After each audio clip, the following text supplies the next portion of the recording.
Buenos días, soy el doctor Jesús Torres Espinosa. Continuamos con la clase de patología. En las últimas clases o las clases anteriores hemos estado revisando diferentes patologías que se encuentran relacionadas con el tubo digestivo y sus anexos o glándulas accesorias. En este caso, pues hasta el momento hemos revisado solamente patologías relacionadas con el tubo digestivo. Ahora toca el caso de revisar algunas relacionadas con esas glándulas anexiales como son el hígado, el páncreas, ¿sí? Principalmente en esas dos. Tal vez revisemos alguna relacionada con las glándulas salivales, que pues no son tan frecuentes, pero sí valdría la pena revisar más adelante. En el caso que nos atañe, pues vamos a revisar la patología conocida como cirrosis hepática. Sí, una patología del hígado que disminuye su función irreversiblemente y que tiene varios orígenes, no es precisamente alcohólica, exclusivamente alcohólica. Sí. Primeramente, pues el hígado, como dije, va a ser una glándula anexial al tubo digestivo, al aparato digestivo. La vamos a encontrar localizado en el hipocondrio del lado derecho y hacia el epigastrio. Se encuentra inmediatamente por debajo del diafragma, como vemos en esta imagen. Sí. El diafragma es este músculo con forma de cúpula que recubre la porción inferior del tórax. A través de este diafragma, pues el hígado va a estar en relación con los pulmones. El hígado es esta porción en verde aquí, este verde claro. Podríamos decir que es la glándula más grande que puede tener el organismo, ¿sí? Tiene secreción, pero tiene otras funciones también porque funciona como un filtro para la sangre, procesa varios tipos de sustancias químicas, almacena glucógeno, tiene una gran cantidad de funciones. Hay quien lo nombra como si fuera el laboratorio químico del organismo. Ahora lo vamos a encontrar dividido en dos caras, una cara superior y una cara inferior. La superior tiende a ser más vasta, esta es cóncava, la que se encuentra en dirección hacia el diafragma y es precisamente la que estamos observando en esta imagen. Esta pues se va a dividir en dos por un ligamento. Se va a dividir en un lóbulo derecho y un lóbulo izquierdo, el derecho siendo más grande, el izquierdo más pequeño, que es el que se encuentra cerca del epigastrio. Tiene muchos más lóbulos, pero eso pues vamos a ver la clasificación un poco más adelante. Sí. Aquí podemos observar cómo está ya lobulado como tal. Sí, distinguiendo en estas porciones al menos 8 lóbulos diferentes, ¿sí? Cada uno de estos pues tiene un conjunto de conductos o de venas que les lleva la sangre para que sea procesada. Al nivel más pequeño pues tenemos en el nivel más microscópico, sí, esto sería el nivel más microscópico, lo que tenemos es una serie de conductillos o canalículos que recogen la bilis que se produce por los hepatocitos. Sí, todo esto va primero alrededor de una vena central que es la que lleva la sangre, sí, hacia el tejido hepático. El tejido hepático a nivel microscópico pues va a estar dividido por diferentes, podríamos decir, conjuntos de células alrededor de estas venas centrales, que son los que procesan la sangre y luego algunos de los metabolitos de las sustancias que sacan de la sangre lo van a convertir en bilis. Esto se va a ir por el conducto hepático, se almacena una parte en la vesícula y luego se excreta en forma de sales biliares. Ahora, la cirrosis hepática viene del griego kir, así esta sería la raíz, que significa amarillo o anaranjado, y de cis, que significa patología. ¿Esto por qué? Pues porque al dañarse el hígado, la bilirrubina se empieza a acumular en otros lados, particularmente en la sangre, y los tejidos del organismo de nuestro paciente toman una coloración amarillenta o anaranjada. ¿Sí? Vamos a definir esta cirrosis hepática como la acumulación de fibras de colágeno en el hígado. ¿Sí? Estas fibras de colágeno se van a organizar en forma de nódulos, ¿sí? Y van a aislar diferentes áreas de tejido hepático, dificultando su función o limitándola completamente su función. También pues podemos definirla como la formación de tejido cicatrizal en el tejido hepático. O sea, hay una reacción inflamatoria.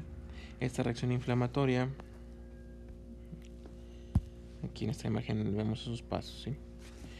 Vemos apartados donde hay hepatocitos normales, como aquí. Hay otros que están inflamados, que se da por algún daño de algún tipo, por alguna sustancia puede ser. Esto provoca inflamación, que genera una infiltración celular entre los hepatocitos, y esto genera necrosis de los hepatocitos. Posteriormente, esta necrosis genera pues esa formación de colágeno, generando un proceso cicatrizal, y las cicatrices en el hígado no son funcionales, no hacen las diferentes actividades de filtración o de limpieza de la sangre que debería de hacer el hígado. Entonces, durante la cirrosis hepática pues se va a generar una distorsión irreversible de la arquitectura hepática normal, como pues que en esos 3 pasos. Primero hay una lesión hepática que genera su consiguiente reacción inflamatoria. Luego de esa lesión hepática tenemos una fibrosis, ¿sí? Y esa fibrosis nos genera una regeneración nodular, o sea, formando los nódulos de colágeno. Es una enfermedad de curso crónico, o sea, pasa a lo largo de los años y puede tener diversos orígenes, ¿sí? Entonces vamos a ver que se van a activar las células estelares o astrocitos hepáticos, que son tejido de sostén, o sea, es tejido conectivo. Esto nos va a generar depósito de proteínas colagénicas de tipo fibrilar. O sea, es una forma muy rebuscada de decir que va a haber fibrillas de colágeno depositadas en el hígado que forman los nódulos. También se acumulan diferentes sustancias como la laminina 1 o la atenasina y la fibronectina, que van formados o encaminados a la formación de cicatrices. Esto va a provocar una degradación deficiente de la matriz extracelular, un desarrollo de una membrana basal en el subendotelio que va a limitar las funciones del endotelio que dentro del hígado, y a final de cuentas va a alterarnos el intercambio de sustancias entre el sinusoide y el hepatocito, principalmente disminuyendo este intercambio de sustancias, lo cual va a generar una limitación en cuanto a la función que desarrolla o desempeña el hígado. Esta limitación pues, puede recaer en una disminución de la función hepática por debajo del 50%, lo cual no solo pues, nos da una cirrosis hepática, sino que nos da ahora una insuficiencia hepática y empezamos a ver alteraciones más severas en nuestro paciente. Cosas que pueden provocarnos la cirrosis hepática, tenemos de muchos tipos. Infecciosa tenemos la toxoplasmosis, una parasitosis por cierto. Y tenemos la hepatitis viral tipo B, C y D. Hay algunos casos en donde se generaría una hepatitis de tipo A fulminante que provocaría insuficiencia hepática directamente, pero eso ya es otra situación, no nos genera este problema de la cirrosis. La cirrosis tiene que ser un problema crónico porque estamos hablando de una lesión que cicatriza, ¿sí? Enfermedades genéticas, pues hay de muchos tipos. Por nombrar algunas, tenemos la enfermedad de Wilson, la hemocromatosis, la deficiencia de alfa-1 antitrypsina, enfermedad por almacenamiento de glucógeno, en la cual se almacenan grandes cantidades de glucógeno. Eso daña el hígado. Estas enfermedades pues, son poco frecuentes. Fármacos y tóxicos que pueden generarnos el uso de algunos AINES. El paracetamol puede ser hepatotóxico. A la larga pues tendría que ser grandes cantidades por un periodo prolongado de tiempo. El metotrexate y el alcohol son los principales en generarnos una hepatitis química que posteriormente se convertirá en cirrosis hepática. Y factores diversos tenemos la sarcoidosis, un rechazo o una enfermedad de injerto contra huésped, el CUSI, la enfermedad inflamatoria intestinal o la fibrosis quística son capaces de generarnos cirrosis hepáticas a edades tempranas. Sí, aquí tenemos otras causas divididas en más o menos los mismos grupos. Criptogénica pues van a ser enfermedades genéticas raras, poco comunes. Aquí tenemos trastornos metabólicos, que ya los mencionamos también. Estos incluyen aquí la porfiria cutánea tarda, colestasis, cirrosis biliar primaria o secundaria provocada por precisamente la inflamación de la vesícula biliar, las hepatitis, el alcohol, tetacloruro de carbono, otras sustancias químicas tóxicas. Aquí pues principalmente tenemos estas dos. Vienen a ser las dos principales causas, por una hepatitis o por un tóxico, como el uso de alcohol. ¿Sí? Ya las demás tienden a disminuir su tipo de incidencia, aunque tiene particular importancia la hepatitis autoinmune, que pues va a generarnos también a la larga una cirrosis. Recuerden que tiene que haber un proceso inflamatorio primero que daña las células, provoca necrosis, y eso a la larga va a generarnos la fibrosis. Entonces pues también se va a ver afectado por modificaciones o incrementos en la síntesis de colágeno y otros componentes del tejido conjuntivo, que se van a encargar de esto las células estelares del hígado. Sí, esto va a producirnos esa fibrosis. Hay 3 situaciones que van a generarnos la fibrosis, y estas situaciones pues se dan en todas las patologías que acabamos de mencionar, que son una respuesta inmunitaria, como el autoinmune, la cicatrización de los tejidos o la respuesta a agentes inductores de fibrogénesis primaria. Todo esto genera la activación de las células estrelladas hepáticas que van a provocar la producción de grandes fibras de colágeno. La clasificación de la cirrosis, vamos a encontrar cirrosis alcohólica, pues producida precisamente por consumo crónico de alcohol, criptógena o posthepática, una cirrosis biliar, una cirrosis cardíaca y también tenemos cirrosis metabólica. Estas pues las vamos a estar viendo, vamos a ver varios ejemplos a lo largo de esta presentación. Vamos a ir viendo cada uno y cómo son los mecanismos que van a generar cada uno. En primer lugar pues tenemos la cirrosis alcohólica, que es bastante común. En ella va a ser producida por el consumo crónico de alcohol, o sea, el nombre mismo lo dice. Se va a asociar a otras patologías, primeramente pues a una hepatitis alcohólica, el primer paso que haya una inflamación para que se genere la cicatrización, y al hígado graso alcohólico.